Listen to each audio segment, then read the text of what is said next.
नमस्कार, अपना उत्तर प्रदेश में आप सभी का स्वागत है। मैं हूं आपके साथ सृष्टि शुक्ला। बुलेटिन की शुरुआत करते हैं बड़ी खबर के साथ। बड़ी खबर आपको बता देते, यूपी चुनाव से पहले बीजेपी को एक और झटका लगा है। मंत्री दारा सिंह ने सपा का दामन थाम लिया है। बड़ी खबर आपको हम बता रहे हैं, जहां पर मंत्री दारा सिंह ने सपा का दामन थाम लिया। अखिलेश यादव की मौजूदगी में सदस्यता ग्रहण की। मंत्री दारा सिंह ने थामा सपा का दामन। बड़ी खबर आपको बता रहे हैं, यूपी चुनाव से पहले बीजेपी को एक और झटका। मंत्री दारा सिंह ने थामा सपा का दामन। अखिलेश यादव की मौजूदगी में सदस्यता ली है। योगी आदित्यनाथ की कैबिनेट से इस्तीफा देने वाले दारा सिंह चौहान ने समाजवादी पार्टी में शामिल हो गए हैं। आपको बता दें, योगी सरकार से इस्तीफा देने वाले कैबिनेट मंत्री स्वामी प्रसाद मौर्य और धर्म सिंह सैनी के साथ साथ कई विधायक शुक्रवार को समाजवादी पार्टी में शामिल हुए थे। लेकिन आज की अगर हम बात करते हैं तो आज मंत्री दारा सिंह ने सपा का दामन थाम लिया है। यूपी चुनाव से पहले बीजेपी को एक और झटका यहां पर लगा है। अखिलेश यादव की मौजूदगी में सदस्यता ली। बड़ी खबर आपको हम बता रहे हैं, यूपी चुनाव से पहले बीजेपी को लगा एक और झटका। मंत्री दारा सिंह ने थामा सपा का दामन। अखिलेश यादव की मौजूदगी में सदस्यता ग्रहण की। मंत्री दारा सिंह ने थामा सपा का दामन। आपको बता दें, योगी सरकार से इस्तीफे देने वाले कैबिनेट मंत्री स्वामी प्रसाद मौर्य और धर्म सिंह सैनी के साथ साथ कई विधायक शुक्रवार को समाजवादी पार्टी में शामिल हो चुके हैं। लेकिन अगर आज की बात करते हैं तो आज यूपी चुनाव से पहले आपको बता दें, एक और झटका बीजेपी को लगा है। मंत्री दारा सिंह ने सपा का दामन थाम लिया है। अखिलेश यादव की मौजूदगी में उन्होंने सदस्यता ली। यूपी चुनाव से पहले बीजेपी को एक और झटका। मंत्री दारा सिंह ने थामा सपा का दामन। और तस्वीरें भी आपको हम दिखा रहे हैं, जहां पर मंत्री दारा सिंह अखिलेश यादव के साथ मौजूद हैं। आप तस्वीरें भी देख सकते हैं आपकी टीवी स्क्रीन पर। यूपी चुनाव से पहले बीजेपी को एक और झटका लगा है। मंत्री दारा सिंह ने सपा का दामन थाम लिया है। अखिलेश यादव की मौजूदगी में उन्होंने सदस्यता ली है। तस्वीरें भी आपको लगातार हम दिखा रहे हैं। तो आपको बताते चले, योगी सरकार से इस्तीफा देने वाले कैबिनेट मंत्री स्वामी प्रसाद मौर्य और धर्म सिंह सैनी के साथ साथ कई विधायकों ने शुक्रवार को समाजवादी पार्टी में वो शामिल हुए थे। लेकिन आज मंत्री दारा सिंह ने भी सपा का दामन थाम लिया है। यूपी चुनाव से पहले लगातार बीजेपी को झटका लग रहा है। और आज की अगर हम बात करते हैं तो मंत्री दारा सिंह ने सपा का दामन थाम लिया है। अखिलेश यादव की मौजूदगी में उन्होंने सदस्यता ली है। तस्वीरें भी आपको हम लगातार दिखा रहे हैं। बड़ी खबर आपको बता रहे हैं, जहां पर यूपी चुनाव से पहले बीजेपी को एक और झटका।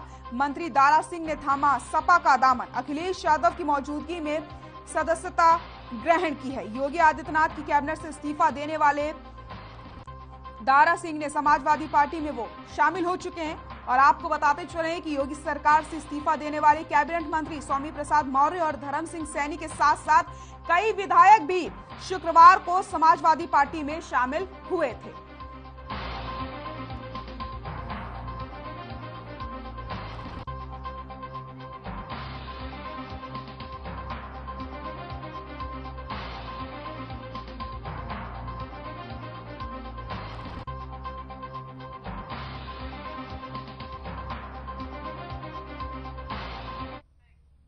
और इस वक्त की बड़ी खबर आपको बता देते हैं, जहां पर छत्तीसगढ़ के मुख्यमंत्री भूपेश बघेल नोएडा पहुंचे हैं। बड़ी खबर आपको हम बता रहे हैं, इस वक्त की बड़ी खबर, छत्तीसगढ़ के मुख्यमंत्री भूपेश बघेल नोएडा पहुंचे। तस्वीरें भी आपको हम दिखा रहे हैं। नोएडा पहुंचे छत्तीसगढ़ के सीएम भूपेश बघेल। पंखुड़ी पाठक के लिए प्रचार करने पहुंचे भूपेश बघेल। गांव गांव जाकर के कर रहे हैं प्रचार। तस्वीरें भी आप लगातार देख सकते हैं, जहां पर नोएडा से कांग्रेस प्रत्याशी के लिए प्रचार करने के लिए आए हैं भूपेश बघेल। नोएडा पहुंचे छत्तीसगढ़ के सीएम भूपेश बघेल। पंखुड़ी पाठक के लिए प्रचार करने पहुंचे भूपेश बघेल। गांव गांव जाकर के कर रहे हैं प्रचार। तस्वीरें भी आप देख सकते हैं, नोएडा की तस्वीरें आपको हम दिखा रहे हैं। गांव गांव जाकर के कर रहे हैं प्रचार। और नोएडा से पंखुड़ी पाठक प्रत्याशी है कांग्रेस की, जिनके समर्थन में, जिनका प्रचार करने के लिए आज मुख्यमंत्री भूपेश बघेल नोएडा पहुंचे हैं।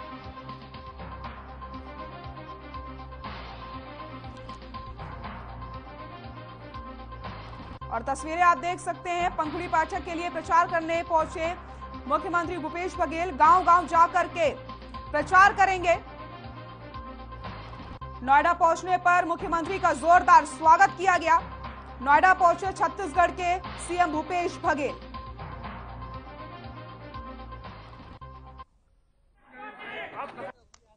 पंखुड़ी जी जो नोएडा से प्रत्याशी है कांग्रेस के, उसके प्रचार करने मैं आया हूं। भगवान शिव के मंदिर के दर्शन करने के बाद हम लोग डोर टू डोर कैंपेन करेंगे। एक कठिन दौर है कोरोना का प्रोटोकॉल भी पालन करना है। जो निर्वाचन आयोग के निर्देश है उसे हमको पालन करना है।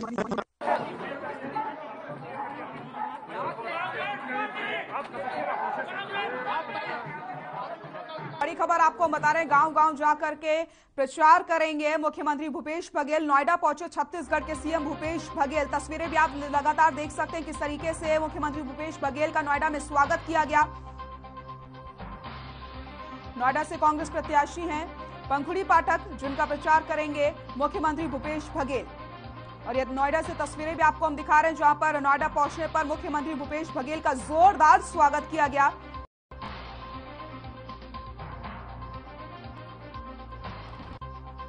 गांव जाकर के प्रचार करेंगे मुख्यमंत्री। नोएडा पहुंचे छत्तीसगढ़ के सीएम भूपेश बघेल। पंखुड़ी पाठक के लिए प्रचार करने पहुंचे मुख्यमंत्री भूपेश बघेल। गांव जाकर के करेंगे प्रचार। नोएडा से कांग्रेस प्रत्याशी हैं पंखुड़ी पाठक, जिनका प्रचार करने के लिए मुख्यमंत्री भूपेश बघेल नोएडा पहुंचे हैं। नोएडा पहुंचते ही मुख्यमंत्री का जोरदार स्वागत किया जाता है। पंखुड़ी पाठक के लिए प्रचार करने पहुंचे हैं मुख्यमंत्री भूपेश बघेल।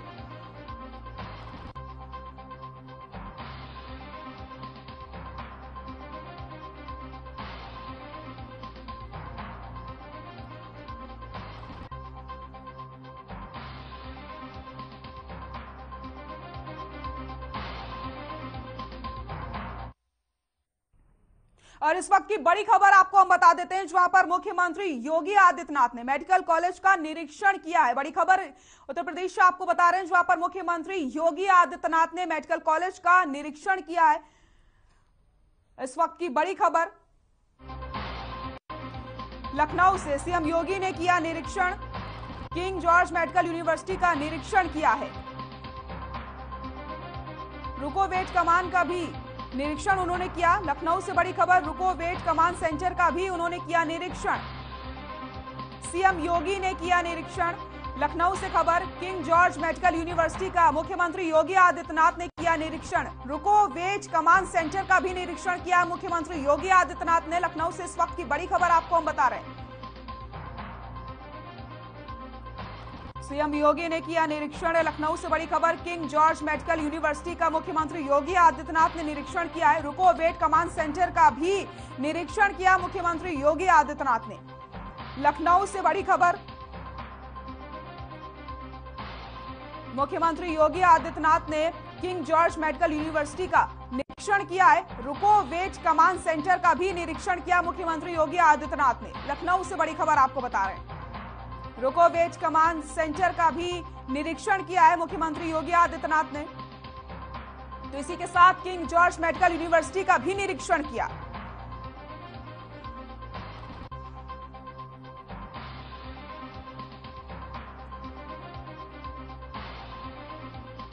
लखनऊ से इस वक्त की बड़ी खबर आपको बता रहे हैं, जहां पर मुख्यमंत्री योगी आदित्यनाथ ने किंग जॉर्ज मेडिकल यूनिवर्सिटी का निरीक्षण किया है। समाजवादी के वरिष्ठ नेता और सांसद आजम खान के बेटे अब्दुल्ला आजम 23 महीने की जेल काटने के बाद रिहा होकर अपने गृह जनपद रामपुर पहुंचे, जहां पर घर से चंद कदम के फासले पर भारी पुलिस फोर्स ने उन्हें रुकने का इशारा किया, जिस पर वो पुलिस पर तंज कसने से चूके नहीं। वहीं इसके अलावा मीडिया के सवालों का भी उन्होंने जवाब दिया। अब्दुल्ला की रिहाई की खबर से उनके घर को दुल्हन की तरह लाइटों से सजाया गया।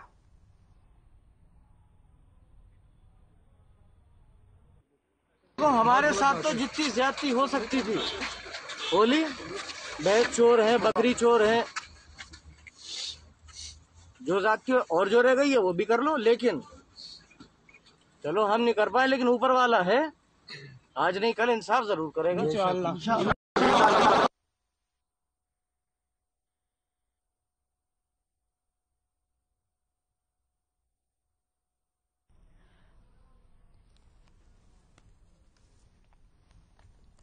तो समाजवादी पार्टी के वरिष्ठ नेता और सांसद आजम खान के बेटे अब्दुल्ला आजम 23 महीने की जेल काटने के बाद रिहा हुए। रिहा होकर अपने गृह जनपद रामपुर वो पहुंचते हैं और आपको बताते चले, घर से चंद कदम के फासले पर भारी पुलिस फोर्स ने उन्हें रोकने का प्रयास किया। इसके साथ ही उन्होंने पुलिस पर भी तंज कसा। आपको हमने सुना है क्या कुछ उन्होंने कहा। वहीं आपको बताते चले, मीडिया के सवालों का भी उन्होंने जवाब दिया। और जैसे ही ये खबर मिली कि अब्दुल्ला रिहा होकर घर वापस आ रहे हैं, तो घर को पूरी तरीके से दुल्हन की तरह सजा दिया जाता है। तस्वीरें आप देख सकते हैं, भीड़ मौके पर मौजूद है। समाजवादी के वरिष्ठ नेता और सांसद आजम खान के बेटे अब्दुल्ला आजम 23 महीने की जेल काटने के बाद रिहा हुए हैं। घर को दुल्हन की तरह सजाया गया था और परिवार वालों में खुशी की लहर देखने को मिली।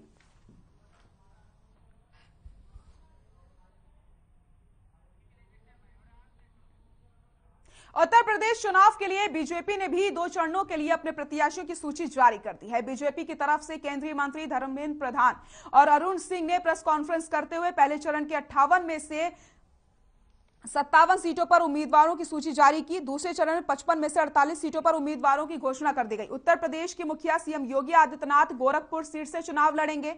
वहीं तो आपको बता देते हैं कहां से किसको टिकट मिली है। सीएम योगी आदित्यनाथ गोरखपुर से चुनाव लड़ेंगे। केशव प्रसाद मौर्य सिराथू से चुनाव लड़ने वाले हैं।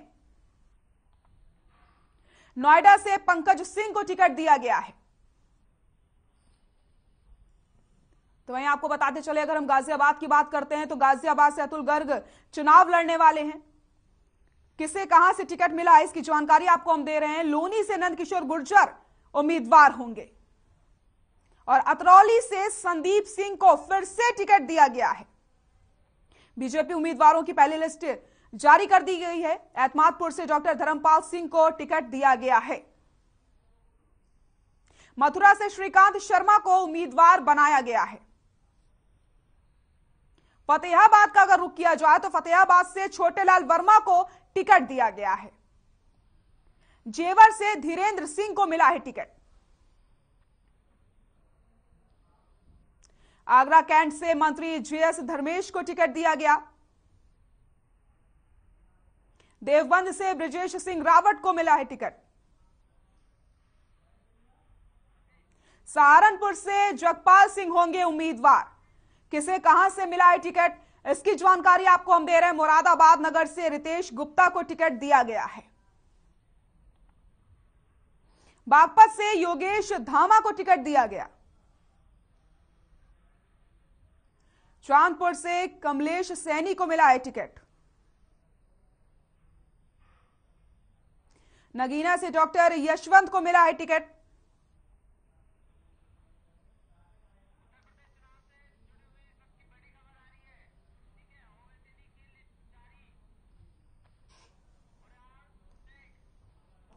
और इस वक्त की बड़ी खबर आपको हम बता देते हैं। उत्तर प्रदेश चुनाव से जुड़ी इस वक्त की बड़ी खबर, एआईएमआईएम ने जारी की पहली लिस्ट। 9 उम्मीदवारों की लिस्ट जारी की गई है।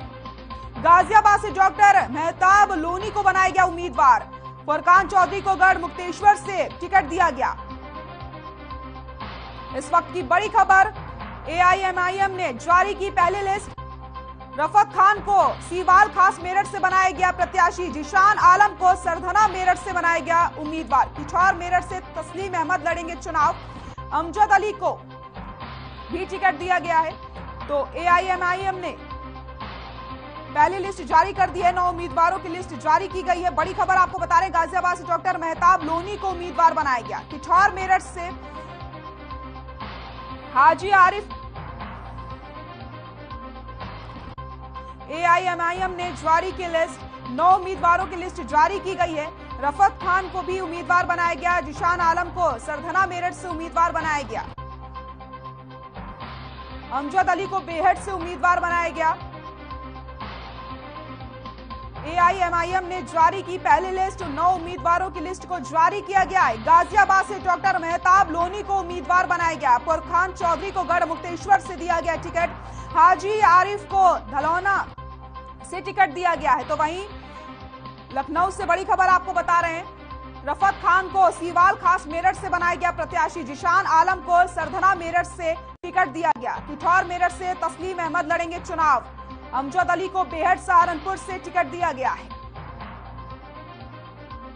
एआईएमआईएम ने जारी की अपनी पहली लिस्ट। 9 उम्मीदवारों की लिस्ट जारी की गई है। गाजियाबाद से डॉक्टर मेहताब लोनी को उम्मीदवार बनाया गया। फुरकान चौधरी को गढ़ मुक्तेश्वर से दिया गया टिकट। हाजी आरिफ को धलौना से टिकट मिला है। लखनऊ से इस वक्त की बड़ी खबर, रफत खान को सीवाल खास मेरठ से प्रत्याशी बनाया गया। जिशान आलम को सरधना मेरठ से मिला टिकट। किठौर मेरठ से तस्लीम अहमद लड़ेंगे चुनाव। अमजद अली को बेहट सहारनपुर से टिकट मिला है। 9 उम्मीदवारों की लिस्ट जारी की गई है। गाजियाबाद से डॉक्टर मेहताब लोनी को उम्मीदवार बनाया। फुरकान चौधरी को गढ़ मुक्तेश्वर से दिया गया टिकट। हाजी आरिफ को धलौना हापुड़ से टिकट मिला है। रफत खान को सीवाल खास से टिकट दिया गया। किठौर मेरठ से तहसील अहमद लड़ेंगे चुनाव। अमजद अली को बेहट सहारनपुर से मिला टिकट। एआईएमआईएम ने अपने प्रत्याशियों की लिस्ट को जारी कर दिया है।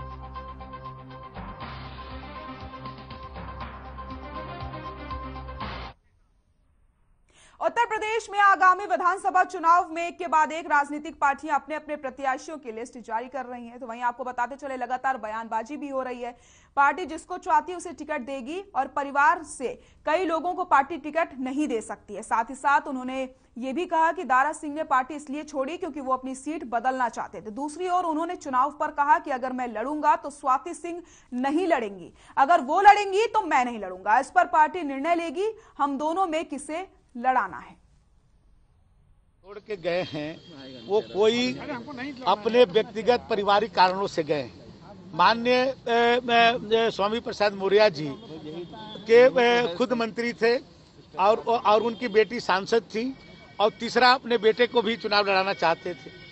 तो भारतीय जनता पार्टी भाई उनके समर्थकों को जो भी मजबूत थे पिछली बार भी टिकट दिया था, लेकिन एक ही परिवार में इतने टिकट भारतीय जनता पार्टी में संभव नहीं है। हमारे पार्टी में भी बहुत बड़े वरिष्ठ नेतागण हैं, राष्ट्रीय स्तर के नेता हैं, लेकिन मैक्सिमम दो लोगों से ज्यादा कोई एमपी है तो कोई किसी घर में एमएलए बन गया, लेकिन ये नहीं है कि पूरे परिवार के ही लोगों को टिकट दे दिया जाता हो।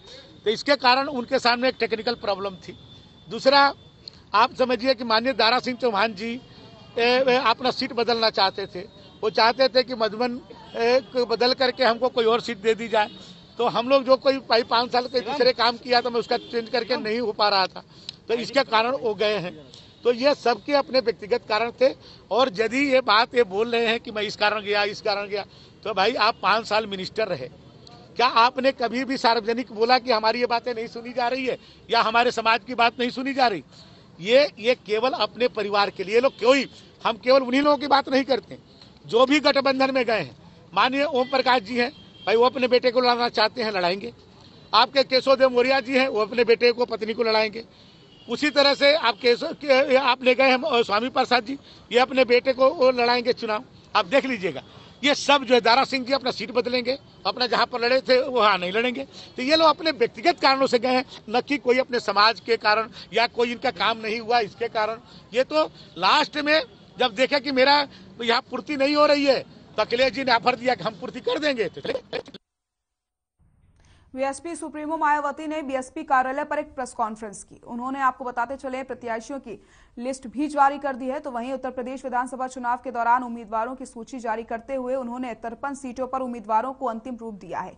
शेष 5 हम 1 या 2 दिन में जारी करेंगे, उन्होंने कहा। साथ ही साथ मायावती ने कहा कि आगामी विधानसभा चुनाव में जनता हमारी पार्टी को फिर से सत्ता में जरूर लेकर आएगी और मैं भी उन्हें विश्वास दिलाना चाहती हूं कि इस बार सत्ता में आने के बाद हमारी पार्टी अपने पूर्व के रहे शासनकाल की तरह ही सरकार चलाएगी। इस दौरान मायावती ने उत्तराखंड, पंजाब के मतदाताओं से भी बसपा के लिए वोट करने की अपील करी है। ये मालूम ही है कि उत्तर प्रदेश में यूपी विधानसभा के आम चुनाव 7 चरणों में हो रहे हैं और पहले चरण में 58 विधानसभा की सीटों पर विधानसभा का आम चुनाव हो रहा है और बीएसपी ने पहले चरण की जो 58 विधानसभा की सीटें हैं तो उनमें से 53 विधानसभा की सीटों पर कैंडिडेट फाइनल कर दिए हैं। 5 सीटें बची है, 1-2 दिन में वो भी फाइनल हो जाएगा। तो आज मैं अपने जन्मदिन के शुभ अवसर पर तो बीएसपी की जो उम्मीदवारों की सूची है तो उसको मैं पहले चरण की सूची आज मैं जारी कर रही हूँ। 58 में से 53 विधानसभा की सीटों पर जो ये सूची ये मैं आज जारी कर रही हूँ और इसकी कॉपी आप लोगों को मेरे प्रेस के बाद खत्म होने के बाद इसकी एक प्रति आप लोगों को दे दी जाएगी। देश में चुनाव के नजदीक जिस प्रकार से स्वार्थी किस्म के लोगों का दल बदल करने का सिलसिला शुरू हो जाता है, तो इसे खास ध्यान में रखकर अब दल बदल कानून को काफी सख्त बनाने की जरूरत है, क्योंकि इससे हमारे लोकतंत्र पर भी काफी बुरा प्रभाव पड़ रहा है। इसके अलावा जो दल बदलू नेता व सपा के साथ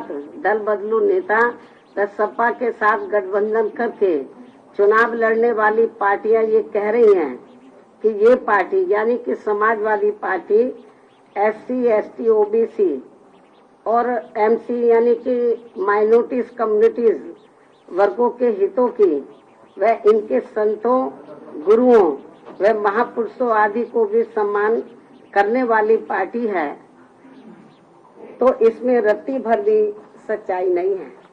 जैसे आपने देखा होगा कि कुछ नेता लोग दल बदलू बहुत चीख के बोल रहे थे। ये समाजवादी पार्टी के साथ साथ अम्बेडकरवादी पार्टी भी है, ये है वो है, आप लोगों ने देखा होगा, मतलब वो चिल्ला के बोल रहे थे। लेकिन जो ये कह रहे थे कि ये पार्टी समाजवादी पार्टी जो है ये समाजवादी के साथ साथ अम्बेडकरवादी भी है, SC, ST, OBC और विशेषकर माइनॉरिटीज के हितों की पार्टी है, लेकिन जिसमें रत्ती भर भी सच्चाई नहीं है, क्योंकि जिस समाजवादी पार्टी ने दलितों के सरकारी नौकरियों में पदोन्नति को लेकर लाए गए विधेयक को राज्यसभा में फाड़कर फेंक दिया था और इस विधेयक को पास नहीं होने दिया था, जो अभी तक भी लटका पड़ा है, तो ये भी इनको जानना चाहिए। तो ये कैसे दलित हितैषी पार्टी हो सकती है? साथ ही दलित समाज में जन्मे संतों, गुरुओं व महापुरुषों के नाम पर रखे गए जो कुछ जिलों के या जो कल्याणकारी योजनाएं हैं, जो भी हमने काम किए, तो उनका सपा ने हमेशा विरोध किया है। और इस संदर्भ में मैं आपको ये बताना चाहती हूँ, जब मेरी सरकार थी तो मेरी सरकार ने भदोई के नाम से नया जिला बनाया।